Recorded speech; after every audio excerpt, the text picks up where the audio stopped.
Pré-jogo, Fluminense Goiás, em Volta Redonda. Tudo que você precisa saber sobre essa partida você encontra aqui neste vídeo do Raiz Tricolor.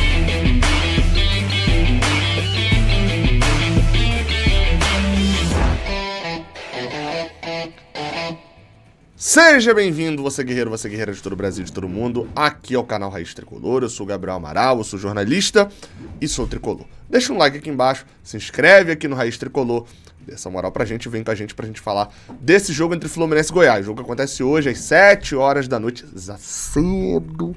A turma do Rio de Janeiro que trabalha não vai pro jogo. Eu, inclusive, também não vou pra Volta Redonda. Meu próximo jogo no estádio só vai ser a final mesmo da Libertadores. Credenciamento, graças a Deus, está aprovado pra final da Libertadores. Então vai ter cobertura do Raiz Tricolor por lá.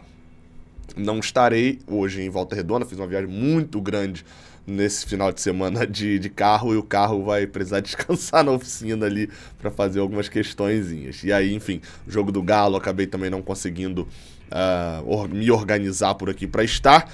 E o jogo do Bahia, nem o Fluminense vai pra esse jogo, né?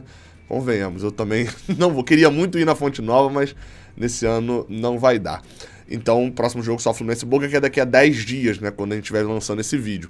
Mas hoje ainda é Fluminense e Goiás, é Campeonato Brasileiro.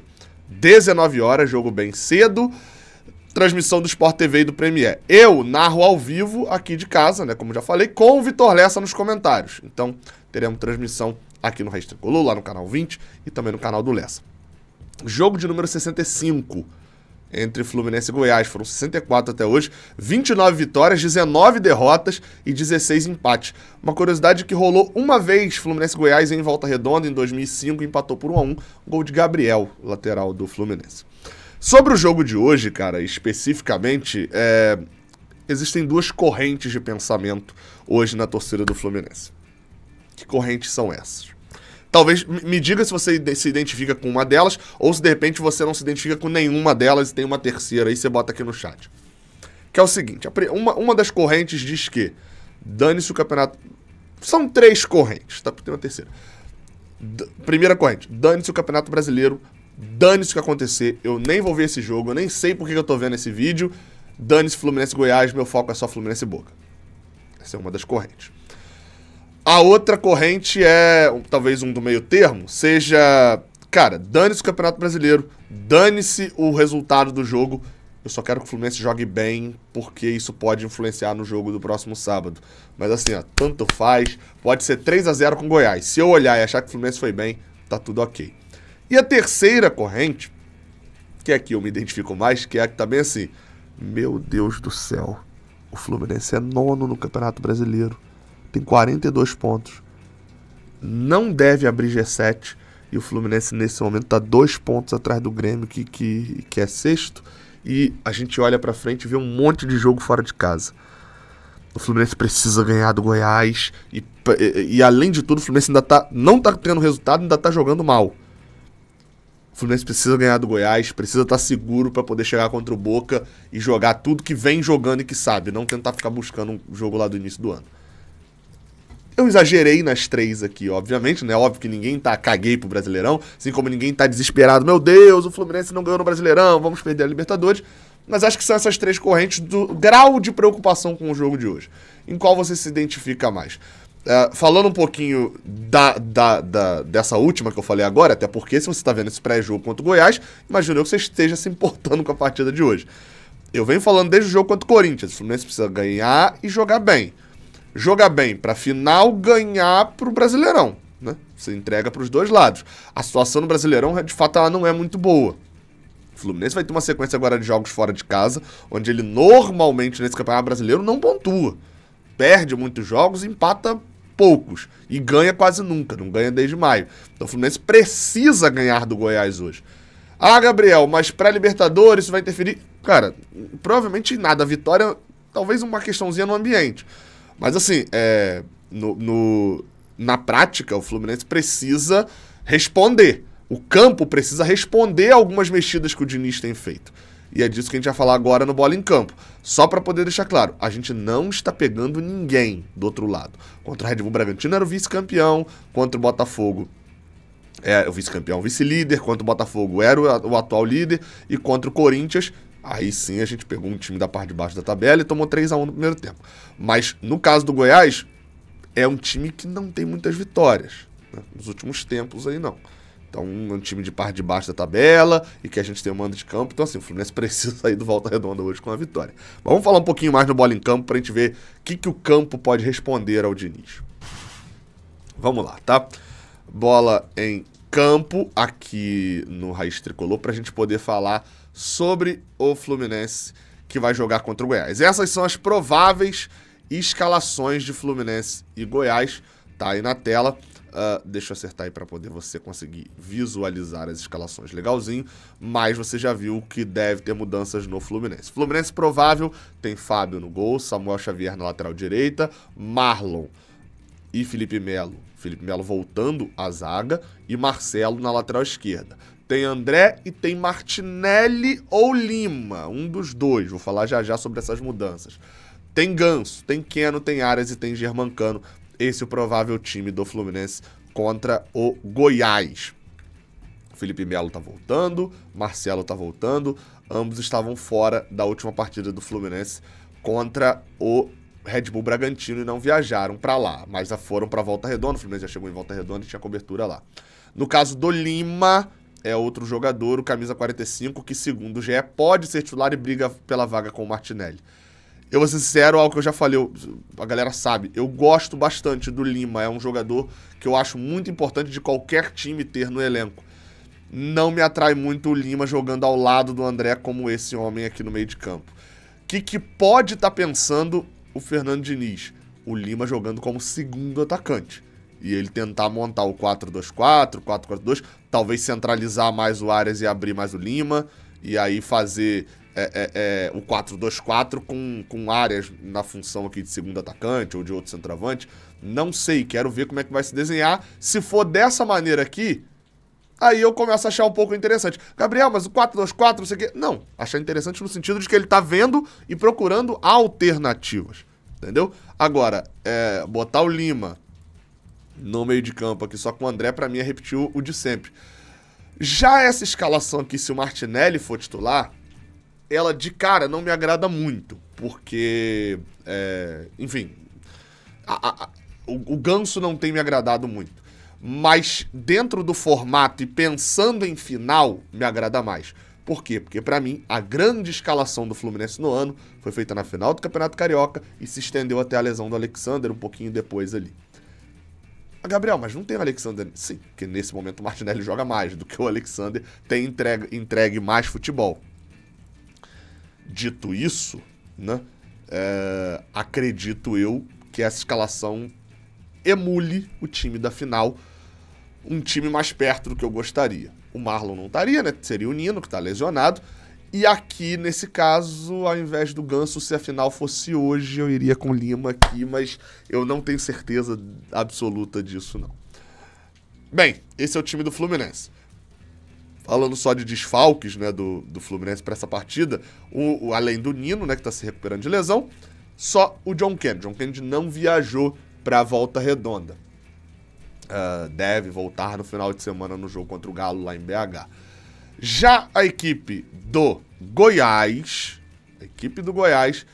tem o seguinte time provável. O time provável do Goiás, escalado pelo Armando, eu esqueci o sobrenome do português. Não é o seu Armando, não, lá Armando Evangelista. O sobrenome do treinador português que tem comandado Goiás. O provável time deles tem Tadeu e deixa eu ajeitar aqui, porque o time, agora que eu vi que o time tava desarrumado aqui. Cara, na teoria, agora sim, o time do Goiás é meio que armado dessa maneira, assim. Talvez mais assim, com o Willian Oliveira mais de volantão.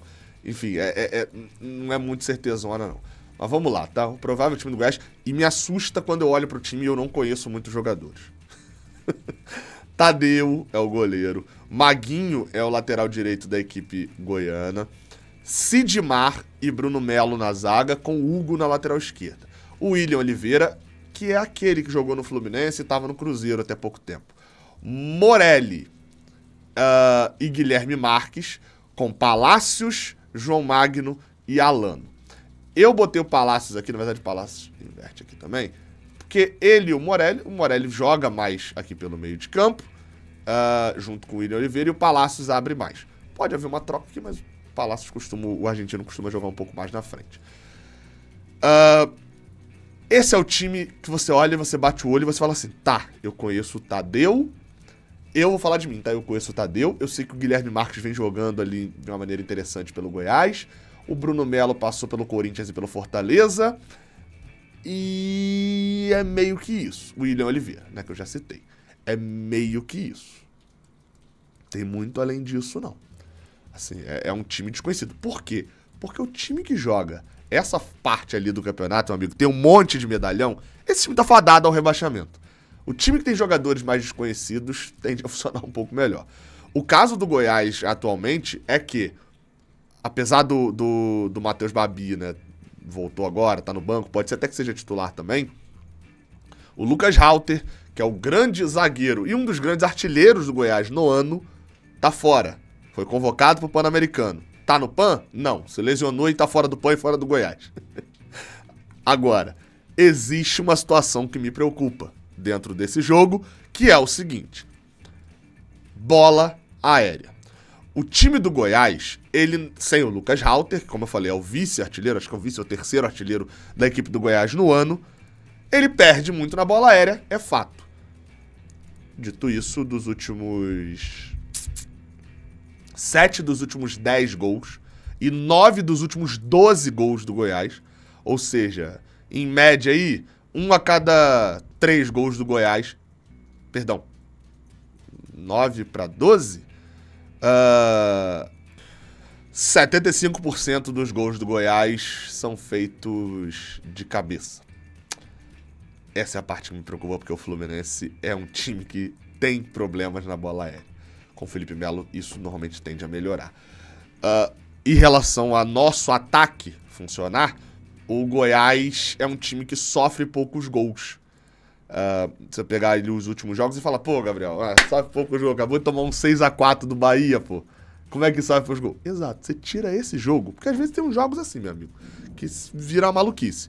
Tira esse jogo, desde que o Goiás caiu da Sul-Americana, os resultados do Goiás são 1-0, 1-0, isso ganhando ou perdendo, tá? Mas 1-0, 1-0, 1-1, 1-1, 0-0, 1-0, 0-0, 1-1, 2-0, 1-1.